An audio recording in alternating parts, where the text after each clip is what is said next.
नमस्कार, सुदर्शन न्यूज में आपका स्वागत है। मैं हूं मुकेश कुमार और आप देख रहे हैं जब आप तो चाहिए। जब आप तो चाहिए में आज हम बात करेंगे इलाहाबाद हाई कोर्ट के जस्टिस शेखर यादव के सच बोलने पर मचे बवाल पर। सामाजिक कुरीतियों के खिलाफ लड़ने और उसे खत्म करने की जिम्मेदारी हम सभी की है। जितनी सरकार की है उतनी ही विपक्ष की भी है, उतनी ही संवैधानिक संस्थाओं की भी है और उतनी ही हमारी और आपकी भी है। इस लिहाज से जस्टिस शेखर यादव जी ने कुछ भी गलत नहीं कहा। जस्टिस यादव ने मुस्लिमों में फैली रूढ़िवादिता और संकीर्ण सोच को लेकर प्रश्न खड़े किए। उन्होंने कहा कि हमारा हिंदू धर्म में बाल विवाह, सती प्रथा और बालिकाओं की हत्या जैसी कई सामाजिक कुरीतियां थी, लेकिन समाज सुधारकों ने इन कुरीतियों को खत्म करने के लिए संघर्ष किया। लेकिन जब मुस्लिम समुदाय में हलाला, 3 तलाक और गोद लेने से जुड़े मुद्दों जैसी सामाजिक कुरीतियों की बात आती है, तब उनके पास इसके खिलाफ खड़े होने की कोई हिम्मत नहीं करता। 8 दिसंबर 2024 को इलाहाबाद हाई कोर्ट यूसीसी पर आयोजित किए गए एक कार्यक्रम में जस्टिस शेखर यादव पहुंचे थे। यहां उन्होंने मुस्लिम समाज में चल रहे रूढ़िवादिता और इस पर लोगों को ना बोलने पर प्रश्न खड़े किए थे। उन्होंने इसके साथ ही उन्होंने यूसीसी जैसे मुद्दों पर अपने विचार भी रखे थे, विस्तार से विचार रखे थे। उन्होंने कठमुल्ला शब्द का उपयोग भी किया था। उन्होंने कहा था कि कठमुल्ले देश के लिए खतरनाक है। जस्टिस शेखर यादव ने यहां कहा था कि मुझे यह कहने में कोई संकोच नहीं है कि यह हिंदुस्तान है, यह देश हिंदुस्तान में रहने वाले बहुसंख्यों के अनुसार चलेगा। यही कानून है। आप यह नहीं कह सकते कि मैं हाई कोर्ट के जज होने के नाते ऐसा कर रहा हूं। दरअसल कानून ही बहुमत के हिसाब से काम करता है। उन्होंने कहा कि मुस्लिम समाज की तरफ से भी कुप्रथाओं को खत्म करने को लेकर कोई प्रयास अब तक नहीं किए गए हैं। आगे उन्होंने अपने जो बयान उन्होंने दिया, जो संबोधन उन्होंने किया था, इनफैक्ट ये बीजेपी वीएचपी का प्रोग्राम था, बार काउंसिल में हो रहा था। बार काउंसिल में जो वीएचपी के जो समर्थक हैं उनकी तरफ से आयोजित किया गया था यह कार्यक्रम। उसी में वो जस्टिस शेखर जो है वो बोल रहे थे और उन्होंने आगे जोड़ा कि आप उन महिलाओं का अपमान नहीं कर सकते जिसे हमारे शास्त्रों और वेदों में देवी का दर्जा दिया गया है। आप 4 बीबियां रखने, हलाला करने या 3 तलाक का अधिकार नहीं रख सकते। अगर आप पर्सनल लॉ के हिसाब से कहते हैं कि हमें 3 तलाक कहने का अधिकार है और महिलाओं को भरण पोषण ना देने का भी अधिकार है, तो यह स्वीकार्य नहीं है। एक महिला को भरण पोषण मिलेगा, 2 विवाह की इजाजत नहीं होगी और एक आदमी की सिर्फ 1 पत्नी होगी, 4 पत्नियां नहीं होगी। अगर एक बहन को भरण पोषण मिलता है और दूसरी को नहीं, तो यह संविधान के समानता के अधिकार के खिलाफ होगा। सुप्रीम कोर्ट ने इस मामले को स्वतः संज्ञान में लिया है। अखबारों में और मीडिया में आई खबरों को पढ़ने के बाद और हाई कोर्ट से इसकी जानकारी मांगी है।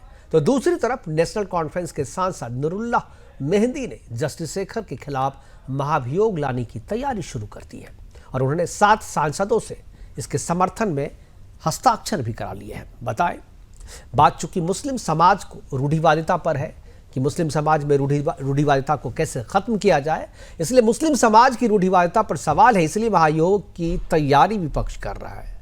यही बात यदि हिंदू रूढ़िवादिता के खिलाफ कही जाती तो उसे शायद प्रगतिशीलता का तमगा दे दिया जाता, विचारों का स्वागत किया जाता और चारों तरफ से इस पे जो है लोग कहते कि ये तो कितनी बड़ी बात कह रहा है, कितने प्रगतिशील इसके विचार है।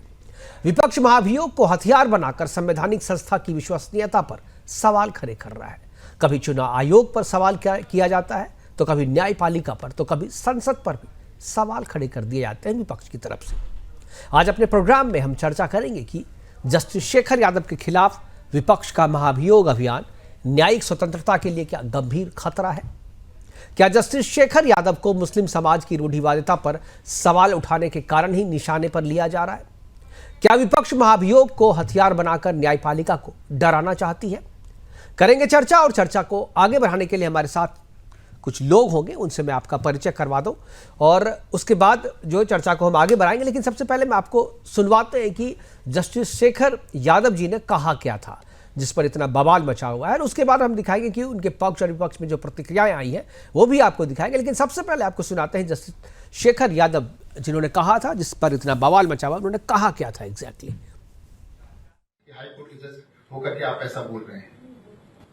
कानून तो भैया बहुत संकट से चलता है। परिवार में भी देखिए, समाज में भी देखिए, जहां पर अधिक लोग होंगे जो कहते हैं उसी को माना जाता है। लेकिन आप जबरदस्ती करेंगे आप कि नहीं साहब हम तो ये मान के चलेंगे। लेकिन मैं आपको बता दूं, ये जो जिनकी हम बात कर रहे हैं सब बुरे नहीं हैं, वो सब बुरे भी नहीं हैं। ये जो कुरीतियां या बुराइयां जो हम आपको बता रहे हैं वो भी मानते हैं ये बुराइयां हैं। वो 4 पत्नियों के पक्ष में नहीं रहते हैं, पत्नी को तलाक ट्रिपल तलाक के पक्ष में नहीं रहते हैं, बच्चियों को मार दिया जाए इससे पक्ष में नहीं रहते हैं। लेकिन जो कठमुल्ला है, जिसे कह लीजिए आप, शब्द गलत है लेकिन कहने में गुरेज नहीं है, क्योंकि वो देश के लिए घातक हैं, बिगाड़ने वाले लोग हैं, जनता को भड़काने वाले लोग हैं, देश आगे ना बढ़े इस प्रकार के लोग हैं, उनसे सावधान रहने की जरूरत है। तो कठमुल्ले जो है वो देश की प्रगति के लिए घातक है और ये समाज को पीछे ढकेलते हैं। इस तरह की और भी बहुत सारी बातें उन्होंने कही, करेंगे चर्चा, चूंकि पूरा मीडिया में आ चुका है। इसके बाद वीएचपी के जो राष्ट्रीय अध्यक्ष हैं उन्होंने प्रतिक्रिया देते हुए इनका समर्थन किया। क्या कहा उन्होंने, एक बार उनका बयान जो है वो मैं आपको दिखाता हूँ। हम पूर्व न्यायाधीशों के बीच काम करते हैं, उन्हें वीएचपी और हिंदुत्व के लिए काम करने के लिए आमंत्रित करते हैं। हमने न्यायाधीश को समान नागरिक संहिता पर बोलने के लिए आमंत्रित किया था। मैं उनके विचारों को प्रमाणित नहीं कर सकता, मैं उनके विचारों को प्रमाणित नहीं कर पाऊंगा, फिर भी बहुसंख्यक समाज की भावनाओं को अल्पसंख्यकों के प्रति संवेदनशीलता की तरह ही सम्मान मिलना चाहिए। हाँ,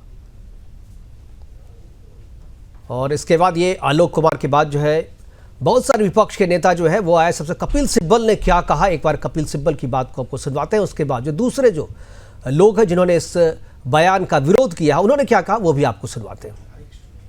न्यायाधीश शेखर यादव ने कौन सा गलत कहा, और जिस प्लेटफार्म पर से बोल रहे थे उस प्लेटफार्म से वो नहीं बोलेंगे तो कहां बोलेंगे? क्या भारत पाकिस्तान की स्थिति में आ जाएगा तब क्या बोल पाएंगे उस प्लेटफार्म पर से भी? और वो क्या अपने वो पैदा हिंदू में नहीं लिए क्या? उनके अंदर हिंदुत्व नहीं है क्या? ऐसा है कि सुप्रीम कोर्ट ने जवाब मांगा है, जरूर मैंने वो बयान सुना है और मुझे ऐसा नहीं लगता है कि उसमें कोई भी ऐसी चीज़ ऑब्जेक्शनेबल है जिसके लिए कोई बहुत सीरियस मैटर हो या कोई एक्शन लेने की ज़रूरत हो। उन्होंने आम बात कही है, उन्होंने जो ऑनरेबल जज मिस्टर शेखर ने आम बात बोली है कि देश हित की बात उन्होंने कही है, देश के दुश्मनों की बात कही है, और जो बहुत कट्टरपंथी हैं, जो देश के दुश्मन हैं, उन्होंने स्पेसिफिक वर्ड यूज किया कि जो कट्टरपंथी हैं उनसे देश को खतरा है, उनसे सावधान रहने की जरूरत है। इलाहाबाद हाईकोर्ट के जस्टिस शेखर कुमार यादव को हटाने की मांग हो रही है, और यह मांग कौन कर रहा है? वो व्यक्ति कर रहा है जो आतंकवादियों, अलगाववादियों, कट्टरपंथियों, जिहादियों का मुकदमा लड़ता है। राज्यसभा में उनके खिलाफ इंपीचमेंट मोशन लाने की बात हो रही है, और यह व्यक्ति कौन है जानते हैं जो मोशन लाने की बात कर रहा है? जो पीएफआई का मुकदमा लड़ता है, सिमी का मुकदमा लड़ता है, आतंकवादियों का मुकदमा लड़ता है। एक नेता ने भी भारत के मुख्य न्यायाधीश को चिट्ठी लिखी है, वो कह रही है इनको हटाया जाए। बड़े आश्चर्य की बात है, सबको फ्रीडम ऑफ एक्सप्रेशन है, सबको फ्रीडम ऑफ स्पीच है, लेकिन हाईकोर्ट के जज को बोलने की आजादी नहीं है। ये तो एक पॉलिटिशियन भी नहीं ऐसी बात करता जो एक न्यायाधीश ने कर दी,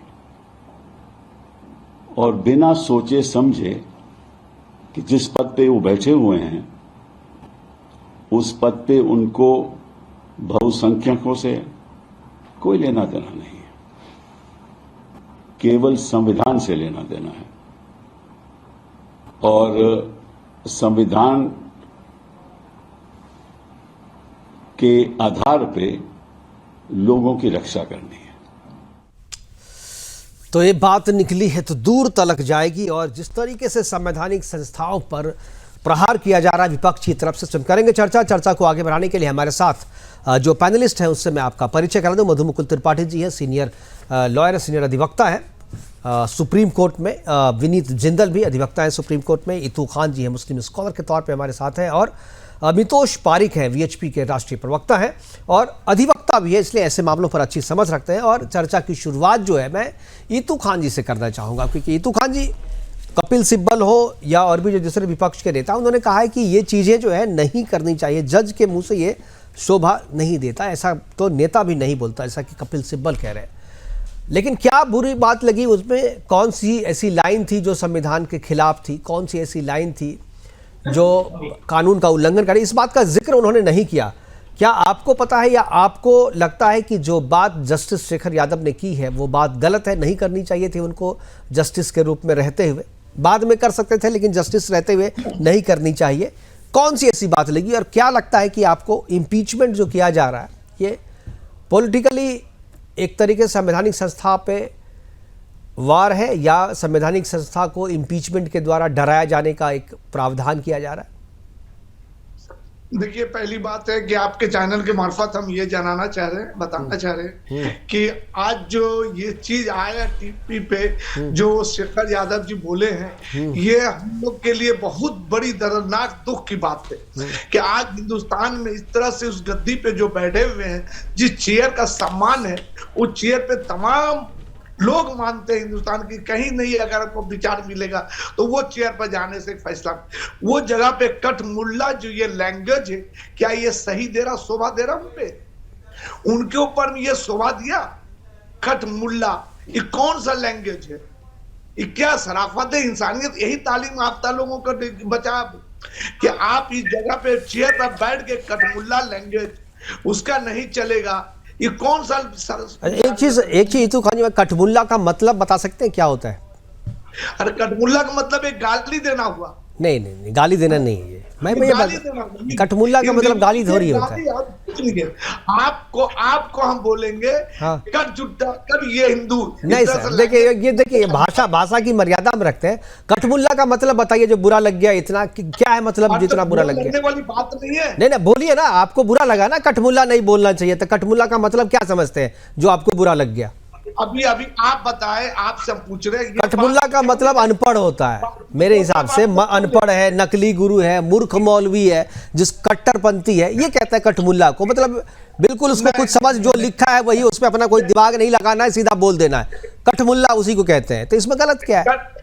कठमुल्ला हम लोग के लिए एक गाली है, एक लैंग्वेज पर लगता है। आपका नाम है, जिस भी नाम तक शेखर जी को हम लोग बोलेंगे अरे शेखरा, ये लैंग्वेज क्या शराफत है?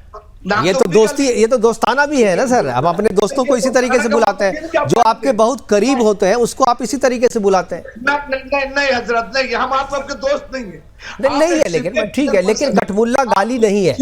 कठमुल्ला गाली नहीं। अब आपके नजर में आप भी बोलिए कठमुल्ला। नहीं, कठमुल्ला तो हम बोल रहे हैं आपको। देखिए कठमुल्ला वही है ना, देखिए जो रिजीड हो जाए, कठमुल्ला का मतलब है काठ का मुल्ला।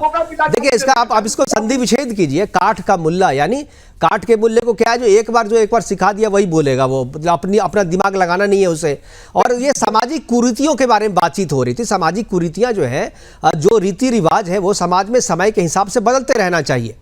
बाल विवाह एक समय में कभी ठीक माना जा रहा था समाज में, लेकिन बाद में जब समाज को लगा कि बाल विवाह ठीक नहीं है तो लोगों ने हटा लिया ना हिंदू समाज में। वो उसी तरह की कुरीतियों की बात कर रहे कि 3 तलाक जो है आपके यहाँ कुरीतियां हैं, हलाला कुरीतियां हैं, उसको हटाने की बात कर रहे थे। उसमें वाला कठमुल्ले जो है वो कठमुल्ले वाली सोच है, वो आज के मुल्ले की सोच नहीं है। इतू खान जैसे मुसलमानों की सोच नहीं है, क्योंकि इतू खान जो है प्रगतिशील मुसलमान है। मैं आपको गाली नहीं दिया, उन्होंने कहा कि कठमुल्ले जैसे। आप जिस जगह पर बैठे वहां पर ये लैंग्वेज आपके लिए शोभा नहीं दे रहा। मैं ये लैंग्वेज नहीं इस्तेमाल कर रहा हूं, मैं तो आपको एक्सप्लेन कर रहा हूं। आप सुनिए हजरत, हाँ। आप जिस जगह पर बैठे हुए हैं इस जगह पर ये लैंग्वेज शोभा नहीं करेगा किसी से भी। आपका एक तो अलग पर्सनल विचार है। अब उस जगह पे कठमुल्ला ये चलिए ठीक है, आपने कठमुल्ले पे आपत्ति की। हमारे साथ बहुत सारे विद्वान लोग बैठे हुए हैं, हमारे साथ 3 विद्वान लोग बैठे हुए हैं पैनल में, वो बताएंगे। मैं शुरुआत में मधु मुकुल त्रिपाठी जी से करता हूँ, सबसे वरिष्ठ है। मधु मुकुल जी, क्या मतलब है कठमुल्ला का? क्यों इतना बुरा लग रहा है लोगों को कठमुल्ला शब्द? देखिए, साधारणतया मुकेश जी, जो कट्टरपंथी हैं, जो केवल अपने फायदे के लिए किसी धर्म विशेष का फायदा उठा करके अत्याचार, अनाचार, दुर्व्यवहार, कुकर्म करते हैं, जो अनपढ़ हैं, मतलब अपने दिमाग का प्रयोग नहीं करते, वो कठमुल्ले हैं। तो इसलिए उनको कठमुल्ला कहना बुरा नहीं है। मैं एक विषय पर आता हूं, ऐसे लोगों की बातों पर न जाएं आप। माननीय शेखर यादव जी ने कहा क्या और क्या वो इम्पीचमेंट के प्रीव्यू में आता है या नहीं, हम उस पर विषय बढ़ाते हैं जी। ये देश प्रजातंत्र है। प्रजातंत्र में बहुसंख्यक की ही बात कही जाती है। जिसको 10 वोट मिलेंगे वो जीतेगा, 5 वाला, 4 वाला, 9 वाला भी नहीं जीतेगा। बिल्कुल। दूसरा विषय, ये बहुसंख्यक जो वो कह रहे हैं, जो राष्ट्र के प्रगतिशील लोग हैं, जिनको बहुविवाह, हलाला, 3 तलाक, सती प्रथा, छुआछूत जैसी कुरीतियों से लगाव है, उसका सपोर्ट करते हैं, वो अल्पसंख्यक हैं, और जो सपोर्ट करते हैं वो बहुसंख्यक हैं। जब व्यक्ति प्रगतिशील होगा तभी देश का विकास होगा। अब बात आती है तथाकथित महोदय कठमुल्लों को सपोर्ट करते हुए साबित कर रहे हैं कि कठमुल्ले हैं। इनसे पूछिए कि इनको माननीय शेखर यादव की बात तो बुरी लगी क्या? दो जज सुप्रीम कोर्ट में बैठकर, ये तो माननीय शेखर यादव जी कहीं और बोल रहे हैं, लेकिन 2 जज सुप्रीम कोर्ट में बैठकर ये कहते हैं, एक जो कानून का विद्यार्थी है उसको भी पता है कि एक राज्य से दूसरे राज्य में किसी केस को ट्रांसफर करने के लिए सर्वोच्च न्यायालय में ही जाना होगा। बिल्कुल। लेकिन वो कहते हैं you don't have faith in our lower judiciary. अरे भाई, उस पर किसी ने नहीं बोला। एक महिला ने इनके किताब को कोट कर दिया तो कहते हैं this lady is single handedly responsible. अरे भाई, आप पढ़ लेते किताब, बगैर ट्रायल के आपने उसको कन्विक्ट कर दिया, सुनने से इनकार कर दिया, उस पर विरोध नहीं है। फिर सोचिए, शर्म का विषय है कि मैं नाम भूल रहा हूं जिसने देवादेव महादेव पर टिप्पणी की, आज तक किसी ने नहीं बोला। चलिए, सुप्रीम कोर्ट ने रिपोर्ट मंगवा ली। तस्लीम रहमानी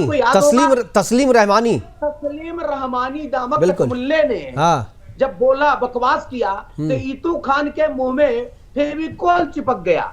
जुडिशियरी डर गई, बोली ही नहीं। मैं बिल्कुल जिम्मेदारी से कह रहा हूं। और बिल्कुल ठीक है सर, मैं बारी पे पहले कठमुल्ले पे मैं पहले पढ़ता हूं, उसके बाद मैं आऊंगा आप जो प्रोसेस कर रहे हैं उस पे आऊंगा हमारे साथ, क्योंकि मैं इसके आगे मेरे पास 4 प्रश्न है, 4 चीजें हैं, मुझे प्लीज। नहीं मैं दूंगा आपके। अरे आज आप ही को सुनने के लिए समय, आज तो आप ही का विषय है। आज तो मैं हमारे साथ दो विनीत जिंदल और वीएचपी के कर लो। मुकेश जी प्लीज। ठीक है सर, ठीक है सर। अब देखिए होता क्या है, आपको याद है कि एक हमारा प्रतिभावान इंजीनियर ने आत्महत्या कर ली। बिल्कुल। आज अभी रात 8 बजे जागो में हम लोग उसको बहुत ही विशेष तरीके से कवरेज दे रहे हैं, जरूर देखिएगा जी। सुनिए, अपने पहले सुनिए, मैं देखता हूँ। एक जज ने, उसने कहा आत्महत्या क्यों नहीं कर लेते, जज हंस रही थी। क्या सुप्रीम कोर्ट ने उस पर कोई रिपोर्ट मंगाई? क्या 2 जजों से कोई रिपोर्ट नहीं मंगवाई जानी चाहिए? ये तो देखिए अभी सामने आया है, तो इसको मंगवाई जानी चाहिए बाहर। हम लोग इसकी मांग करते हैं कि सुप्रीम कोर्ट जो है उस जज के बारे में भी रिपोर्ट मंगवाए कि कैसे ऐसा हुआ। बिल्कुल ठीक है सर मैं आऊंगा आपके पास। विनीत जिंदल जी हमारे साथ है, मैं आऊंगा अभी सर, समय बराबर है सबके लिए। विनीत जिंदल जी, ये कठमुल्ला, अभी मैं कठमुल्ला पे एक चलूंगा, उसके बाद फिर मैं जाऊंगा इम्पीचमेंट पे। कठमुल्ले शब्द से क्यों आपत्ति है? और चाहे जो बात जस्टिस शेखर यादव ने कही, कहां आपको लगता है कि ये कानून का उल्लंघन कर दिया, सीमा पार? क्या आपको लगता है सही में ये सीमा पार कर गया?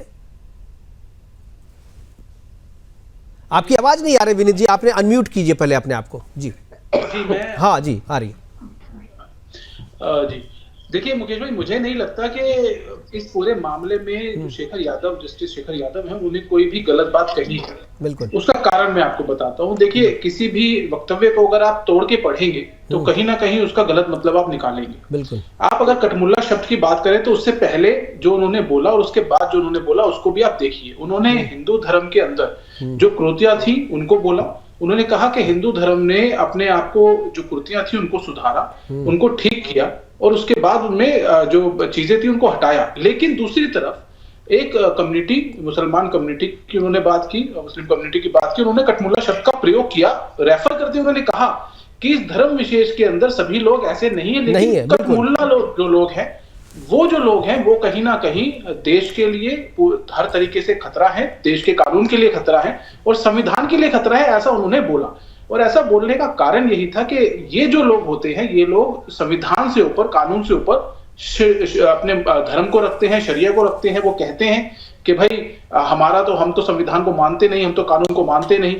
और साथ साथ उन्होंने ये भी बोला कि किस तरह से जो कठमुल्ला लोग होते हैं वो लोगों को इस धर्म विशेष के बच्चों को भड़काते हैं, बरगलाते हैं, और कैसे जो जिहाद का जो रास्ता है उसको कैसे उसके ऊपर लेके जाते हैं, और किस तरह से जो एक मैं कहूं कि वायलेंट एक एक्ट है उसको कंटिन्यू करते हैं। तो कहीं ना कहीं उन्होंने जो मुस्लिम कम्युनिटी में जो कृति है उसको कहीं ना कहीं हाईलाइट किया, और मुझे लगता है कि बिल्कुल ऐसी चीजें जो न्यायाधीश हैं उनके मुख से अगर नहीं आएंगी तो किसके मुख से आएंगी? बिल्कुल बिल्कुल, मैं इसमें भी बात करूंगा कि एक न्यायाधीश की सीमा क्या होनी चाहिए, क्योंकि ये सब चीज़ पहले से निर्धारित है संविधान में, तो उनकी सीमा क्या होनी चाहिए। मैं अमितोष के पास जाऊंगा। अमितोष वीएचपी के हैं, राष्ट्रीय प्रवक्ता है और अधिवक्ता भी है, और प्रोग्राम भी आप ही की तरफ से आयोजित किया गया था। अमितोष जी, मैं जो बातें कही गई और जिस पर विरोध किया जा रहा है, और अभी इतू खान ने भी कहा कि नहीं ये जो है कठमुल्ला शब्द गाली है, आप सहमत हैं इससे?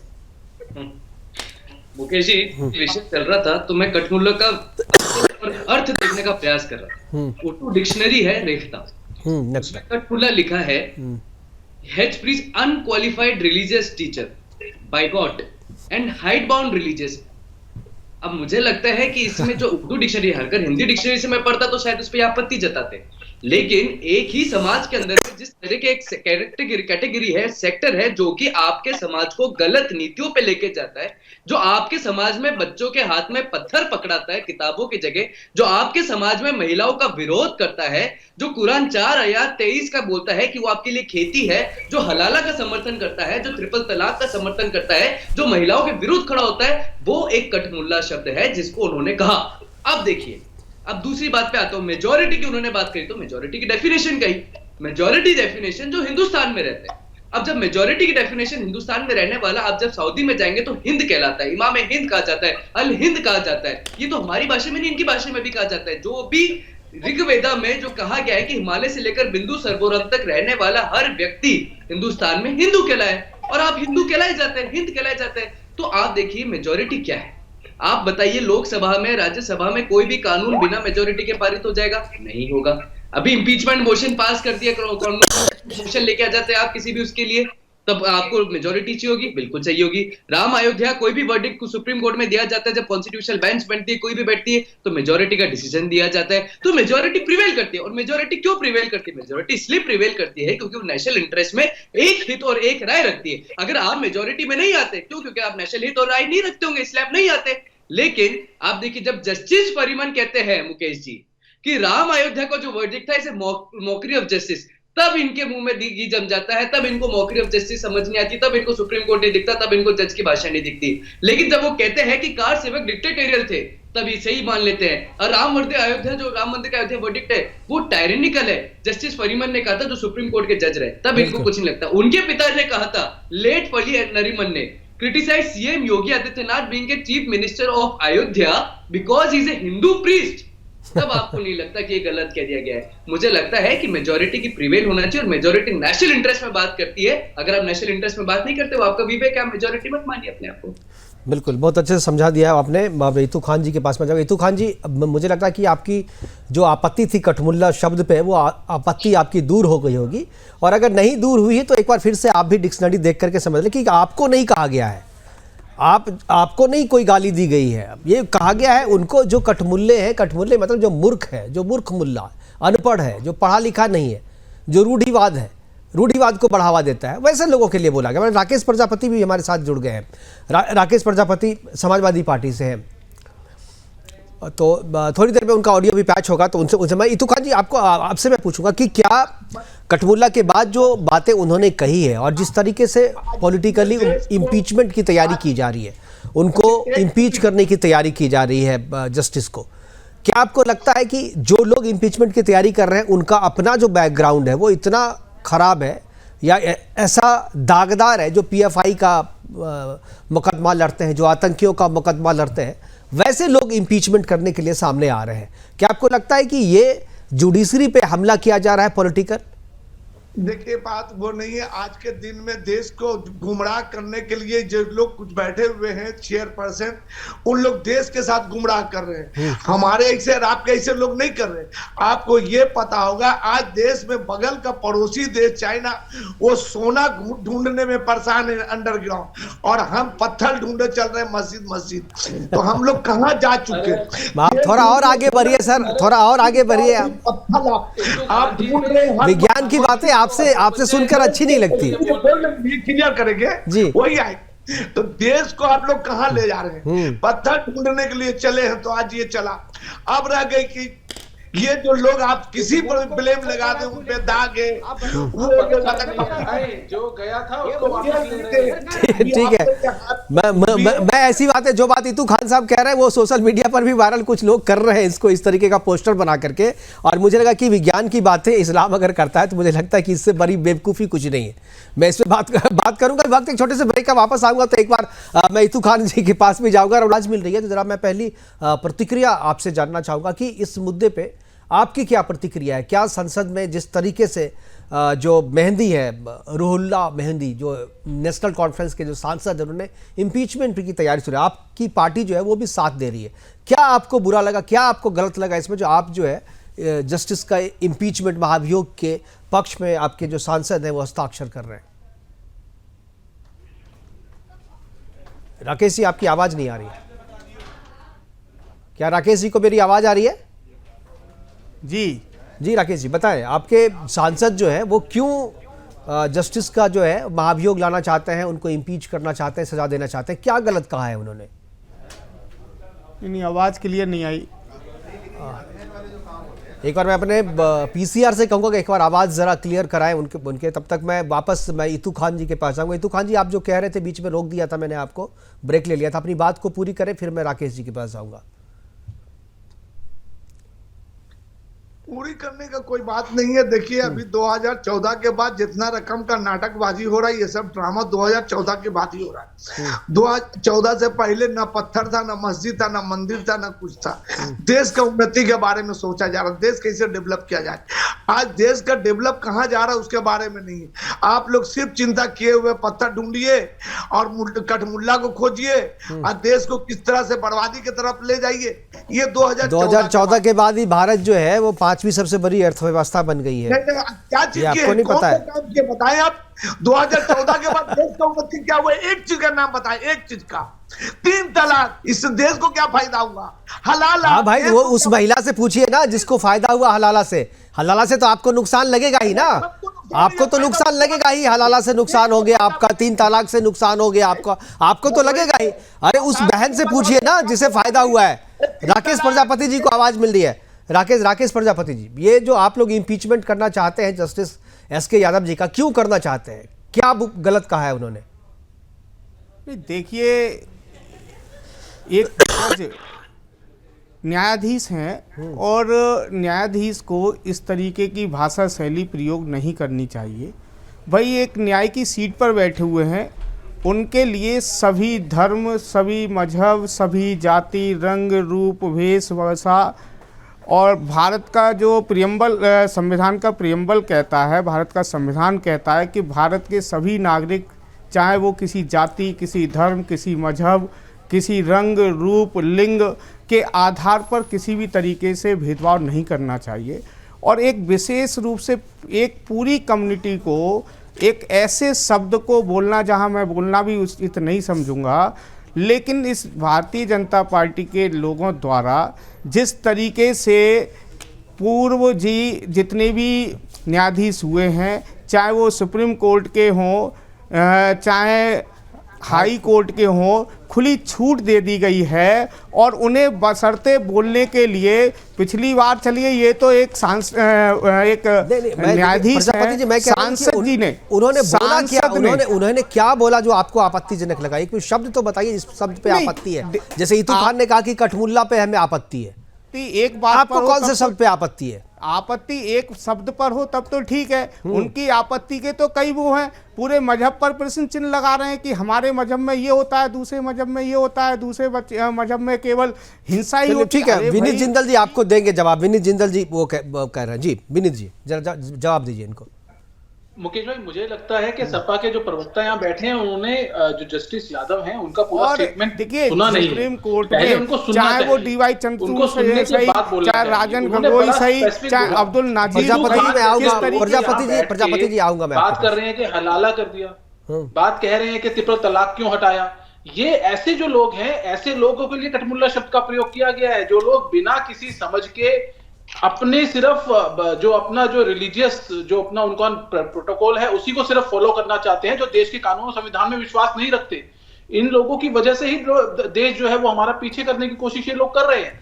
वो बात वहां उनके लिए कही गई। उन्होंने बड़ा स्पेसिफिकली बोला कि मैं पूरे देश में जितने मुसलमान हैं, मैं उनकी बात नहीं कर रहा हूं, मैं सिर्फ उन लोगों की बात कर रहा हूं जो लोग इस तरीके के कार्य करते हैं, इस तरीके की बातें करते हैं। वो लोग जो सिर्फ अपने धर्म के लिए बात करते हैं, देश के संविधान कानून की बात नहीं करते, जो कट्टरपंथी हैं, उन लोगों की बात उन्होंने की।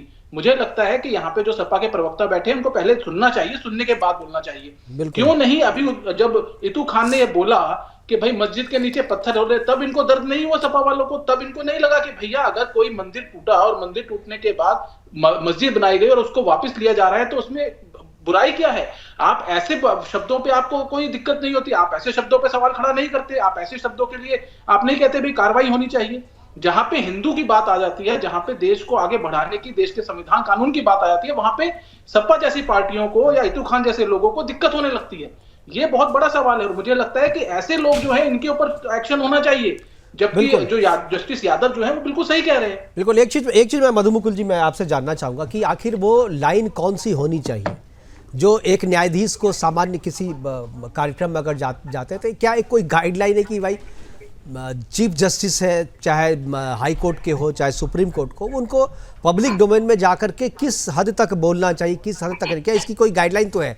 क्या ये जो वीएचपी के प्रोग्राम में गए हैं, क्योंकि जैसे कि आलोक जी ने कहा कि वीएचपी जो है न्यायाधीशों को बुलाती रहती है यूसीसी जैसे प्रोग्रामों पे अपनी बात रखने के लिए, तो ये तो उस सीमा से कहीं कुछ बाहर मुझे दिखा नहीं।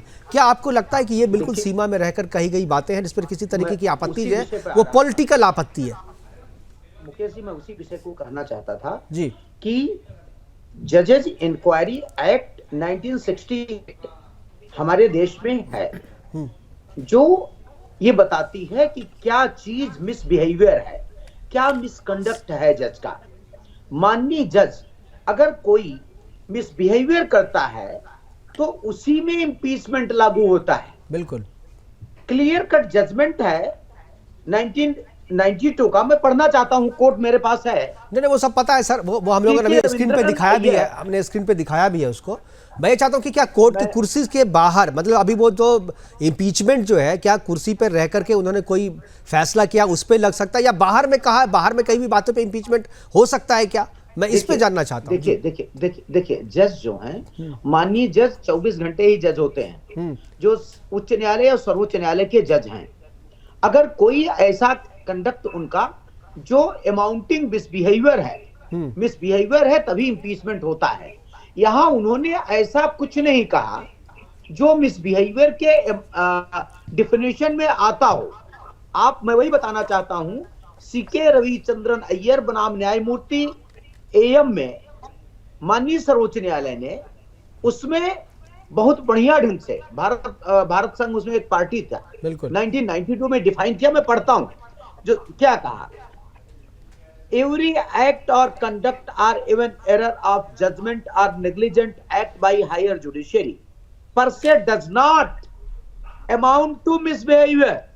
बिल्कुल। willful abuse of judicial office, there is no willful that abuse of judicial office. Willful misconduct in the office, there is no willful misconduct in the office. There is no corruption, there is no corruption, lack of integrity, rather he has shown his integrity towards the nation. बिल्कुल ये साफ है, ये हम अपने screen पे भी दिखा रहे हैं इसको। मैं एक बार मैं अमितोष के पास जी मैं एक बार अमितोष जी के पास। Any other offenses involving moral turpitude क्या मोरल टर्पिट्यूड भी है, वुड बी मिसबिहेव है। ये तो साफ पता चल रहा है सर, ये तो साफ पता चल रहा है कि ये एक पॉलिटिकल मूव है और न्यायपालिका को डराने की कोशिश की जा रही है महाभियोग को हथियार बना करके। अमितोष, क्या लगता है कि न्यायपालिका को महाभियोग के हथियार से डराने की कोशिश हो रही है और इसमें वीएचपी का कभी कहीं ना कहीं कंधे का इस्तेमाल किया जा रहा है, क्योंकि ये प्रोग्राम जो है वीएचपी करती है और आगे भी करती रहेगी, तो इस तरीके के प्रोग्राम्स नहीं हो, लोगों के बीच में उनकी चीजें जाए नहीं, इसलिए पहले जो जहां भी मौका मिले उनको जो है अच्छे से तरीके से धो डालो, इस तरीके से अपमानित करो कि आगे वो कर ना पाए। मुकेश जी, विश्व हिंदू परिषद एक विधि प्रकोष्ठ के माध्यम से इस कार्यक्रम को आयोजित करती है। तो जजेस को बुलाया जाता है, न्यायमूर्ति को बुलाया जाता है और देश में राष्ट्र हित में जो विषय होते हैं उनके बारे में चर्चा लीगल फ्रेटर्निटी के अंतर्गत करी जाती है। उसके अलावा नहीं, वकीलों का प्रोग्राम होता है, अधिवक्ता उसमें सम्मिलित होता है। न्यायमूर्ति जी ने 3 चीजों पे बात की। पहली, मेजॉरिटी से बात चलेगी, मेजॉरिटी रूल्स प्रिवेल। और मेजॉरिटी क्या है वो मैंने आपको बताया, भारत का संविधान भी मेजॉरिटी से ही बना है, तो अगर ये उस बात को डिनाई करते हैं तो मतलब ये भारत के संविधान को भी डिनाई करते हैं। दूसरी बात, यूनिफॉर्म सिविल कोड की बात कही, तो क्या न्यायमूर्ति जी ने पहली बार यूनिफॉर्म सिविल कोड की बात उठाई है? नहीं। सरला मुदगल केस के अंदर में यूनिफॉर्म सिविल कोड की बात उठी थी, शाह बानू में उठी थी, मोहम्मद अहमद खान वर्सेस शाह बानू के अंदर में पैरा 3 में uniform civil code is a need of an hour, ये सर्वोच्च न्यायालय ने कहा था, जॉन वेलवेटम ने कहा था। वैसे तो नहीं पहली बार उठी थी, आपत्ति इनको यूनिफॉर्म सिविल कोड से हो जाती है।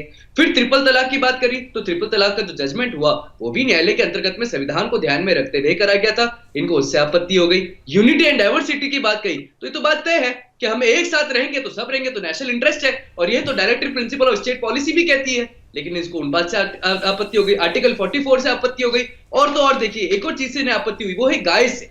ये क्यों इतना तिल मिला रहे मुकेश जी? गाय को एक भारत के अंदर में राष्ट्रीय पशु का अधिकार देने के लिए पहली बार नहीं कहा गया है। मद्रास हाईकोर्ट ने भी कहा था, राजस्थान हाईकोर्ट ने भी कहा था और इलाहाबाद हाईकोर्ट ने भी कहा था। तो ये तो काउ स्लॉटर एक बैन है, इसलिए लॉ भी है। तो हर चीज कानून के अंतर्गत में कही गई। आपत्ति इनको इस बात से है, आप हमारे हक में बोल देंगे तो आप संवैधानिक हो जाएंगे, लेकिन आप राष्ट्र हित में बोल देंगे तो आप असंवैधानिक। बिल्कुल बिल्कुल, थैंक यू अमितोष हमारे साथ जुड़ने के लिए। मधु जी, हमारे पास समय की कमी है, चलिए 10 सेकंड में please, 10 second please Madhu ji. Mukesh ji, ये सारी प्रॉब्लम यह है कि पहली बार जुडिशरी हिम्मत करके सत्य बोल पाई है। अदरवाइज जुडिशरी इतनी डरी रहती थी कि वो सत्य बोलती ही नहीं थी, एक पक्षी बात करती थी।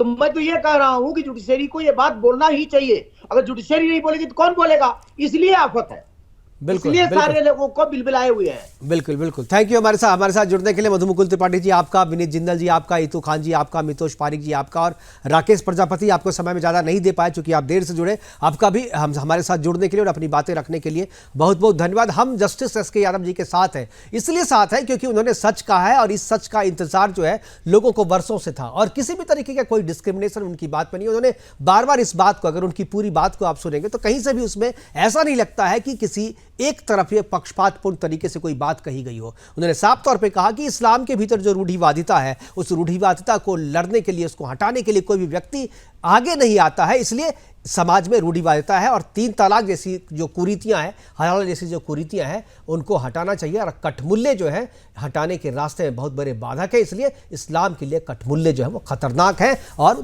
देश के लिए भी ये कठमुल्ले खतरनाक है। इसमें कहीं भी कुछ भी आपत्तिजनक नहीं है। इसीलिए